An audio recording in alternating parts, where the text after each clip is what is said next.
नमस्कार,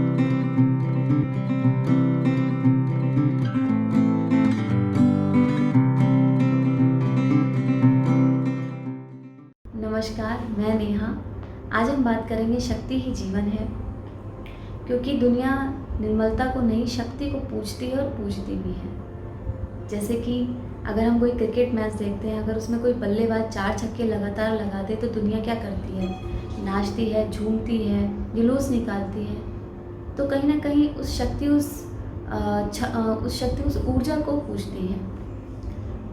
तभी तो कहते हैं जब निर्मल होने पर मित्र भी शत्रु बन जाते हैं। क्योंकि जब माँ बाप अपने बच्चों का बहुत प्यार से लालन पोषण करते हैं, तो अगर वो फ्यूचर में मंद बुद्धि या दुर्लभ निकल जाते हैं बच्चे, तो माता पिता भी कोसने लगते हैं और कहते हैं इसका जन्म क्यों हुआ, और उसको उसके भाग्य पे छोड़ देते हैं। तभी तो कहते हैं कि जब आपका तन और मन आपका साथ दे तो जो भी आपको अवसर मिले उसका लाभ उठाएं। अपनी शक्ति को बढ़ाने में ही बुद्धिमत्ता है। क्योंकि बहुत से दार्शनिक हैं जो हमें मार्गदर्शन दिखाते हैं, जिसमें स्वामी विवेकानंद जी हैं, जिन्होंने कहा है कि जीवन ही शक्ति है, शक्ति ही जीवन है और दुर्लभता जो है वो मृत्यु है।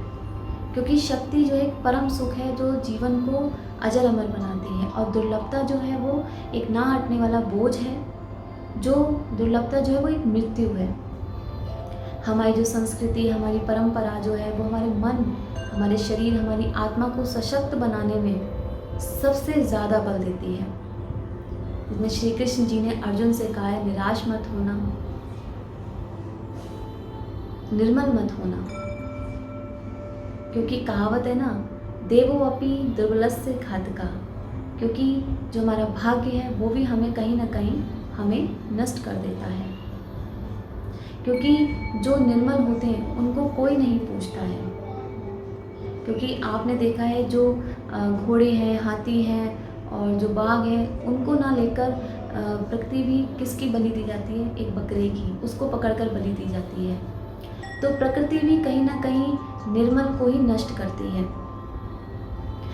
प्रैक्टिकल लाइफ में देखें तो ऐसी बहुत सारी घटनाएं हमारे सामने घटित होती हैं जो हमारे जीवन को निराशाजनक बनाती हैं, जो हमें कहीं ना कहीं उत्साह नहीं देती हैं। हमारे जो आज की पीढ़ी है वो विक्षुब्ध हो जाती है जो भी घटनाएं हमारे आसपास होती हैं। तो हम अपने अंदर जो हमारे भीतर जो शक्ति होती है वो कमज़ोर होने लगती है। लेकिन हमें इन घटनाओं से ही अपनी शक्ति को और शक्तिशाली बनाना है, ना कि हमें उस घटनाओं से, उस परिस्थिति से अपनी शक्ति को कमज़ोर करना है। और वो जो शक्तियाँ हैं वो हमारे अंदर ही निहित हैं। जैसे कि मार्गदर्शन, बल, संबल, प्रेरणा, ये सारी शक्तियाँ जो वो हमारे अंदर निहित हैं। जिसमें सबसे बड़ा 2 कारण हैं। जिसमें सबसे पहला है अज्ञानता, सेकंड है आपका नकारात्मक दृष्टिकोण, जो बचपन से ही हमारे अंदर विकसित होता है। क्योंकि नकारात्मक जो भाव हमारे अंदर हैं, जो विचार है हमारे अंदर, वो हमारी शक्ति को छीन यानी कमज़ोर कर देते हैं, जो शक्ति होती है हमारे अंदर।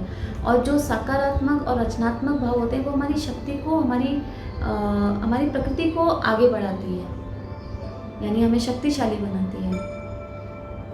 तभी कहते हैं जो अतीत की घटनाएं हैं उन पे खेद ना करें, क्योंकि अभी पूरा भविष्य हमारे आगे पड़ा है। हमारा अच्छा, हमारा बुरा, वो खुद का जो हम भाग्य वो जो बनता है वो हम खुद बनाते हैं, यानी हम स्वयं उसके भाग्य के रचयिता हैं। तभी कहते हैं दृढ़ संकल्प लेना बहुत ज़रूरी है अपने जीवन में, क्योंकि समय की पाबंदी होना बहुत ज़रूरी है। समय की पाबंदी का अगर आप ध्यान रखेंगे तो आपके अंदर एक जो ऊर्जा है वो विकसित होगी, एक ज्ञान हमारे अंदर विकसित होगा। हम समय को ध्यान में रखते हुए चीज़ें अगर करेंगे तो हमें सही चीज़ों का विकास हमारे अंदर होगा। तो जो अज्ञानता है वो हमसे दूर होगी, ज्ञानता हमारे अंदर बढ़ेगी। तभी मैंने बोला है कि अपने ऊपर काम करना, ध्यान में रहना, चीज़ों पे ध्यान देना, अपने ऊपर कार्य करना बहुत ज़रूरी है। क्योंकि वो हमारी शक्ति को बढ़ाती है, हमारी इंटरनल जो एनर्जी है उसकी ग्रोथ होती है कहीं ना कहीं। जब इंटरनली ग्रोथ होती है तो मैंने आपको बताया कितना कुछ कहते हैं ना, निर्मलता को दुर्लभता को कोई नहीं पूछता है। और जो शक्तिशाली होते हैं, जो अंदर से इनर शक्ति होती है, उसको हर व्यक्ति पूछता है, उसका मित्र भी बनना चाहता है और उसके तो बहुत सारे बेनिफिट्स हैं। तो अपने ऊपर काम करें। सारी जो शक्ति है वो बाहरी दुनिया में नहीं, मटेरियल वर्ल्ड में नहीं है, वो हमारे अंदर निहित है। तो शक्ति क्या है? वो हमारा जीवन है, जो हमारे आसपास की चीज़ों को और करीब लेके आता है, यानी हमारी मित्रता बढ़ती है, हम अपने कार्य में सफल होते हैं। ये सारी चीज़ें हमारे जीवन को और अच्छा बनाती हैं। अगर आपको ये मेरा मैसेज अच्छा लगा हो तो इसे लाइक करें और शेयर करें। नमस्कार।